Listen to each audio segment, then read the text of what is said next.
इंसानियत। कहानी का शीर्षक।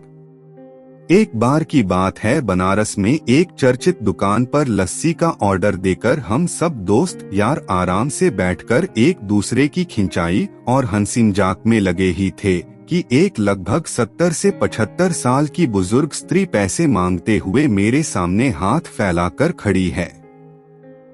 उनकी कमर झुकी हुई थी, चेहरे की झुर्रियों में भूख तैर रही थी, नेत्र भीतर को धंसे हुए किंतु सजल थे। उनको देखकर मन में न जाने क्या आया कि मैंने जेब में सिक्के निकालने के लिए डाला हुआ हाथ वापस खींचते हुए उनसे पूछ लिया, दादी लस्सी पियोगी?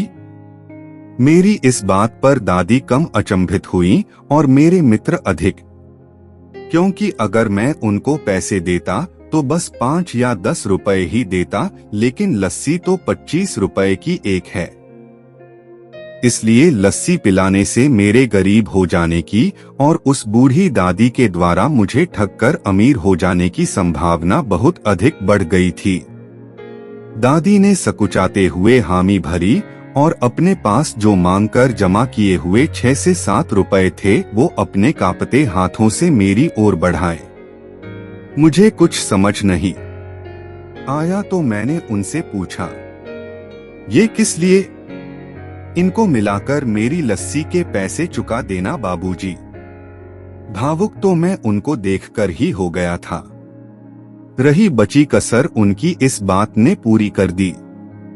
एकाएक मेरी आंखें छलछला आईं और भरभराए हुए गले से मैंने दुकान वाले से एक लस्सी बढ़ाने को कहा। उन्होंने अपने पैसे वापस मुट्ठी में बंद कर लिए और पास ही जमीन पर बैठ गई। अब मुझे अपनी लाचारी का अनुभव हुआ, क्योंकि मैं वहां पर मौजूद दुकानदार, अपने दोस्तों और कई अन्य ग्राहकों की वजह से उनको कुर्सी पर बैठने के लिए नहीं कह सका। डर था कि कहीं कोई टोक ना दे, कहीं किसी को एक भीख मांगने वाली बूढ़ी महिला के उनके बराबर में बिठाए जाने पर आपत्ति न हो जाए। लेकिन वो कुर्सी जिस पर मैं बैठा था मुझे काट रही थी। लस्सी कुल्हड़ों में भरकर हम सब मित्रों और बूढ़ी दादी के हाथों में आते ही मैं अपना कुल्हड़ पकड़कर दादी के पास ही जमीन पर बैठ गया, क्योंकि ऐसा करने के लिए तो मैं स्वतंत्र था। इससे किसी को आपत्ति नहीं हो सकती थी। हाँ, मेरे दोस्तों ने मुझे एक पल को घूरा, लेकिन वो कुछ कहते उससे पहले ही दुकान के मालिक ने आगे बढ़कर दादी को उठाकर कुर्सी पर बैठा दिया और मेरी ओर मुस्कुराते हुए हाथ जोड़कर कहा, ऊपर बैठ जाइए साहब।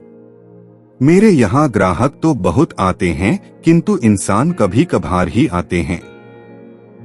अगर कहानी अच्छी लगी हो तो अपनी इंसानियत को बनाए रखिए। वीडियो को लाइक करें और चैनल को सब्सक्राइब करें। ऐसी ही और कहानियों के लिए बने रहिए हमारे चैनल ओनली स्टोरीज के साथ। धन्यवाद।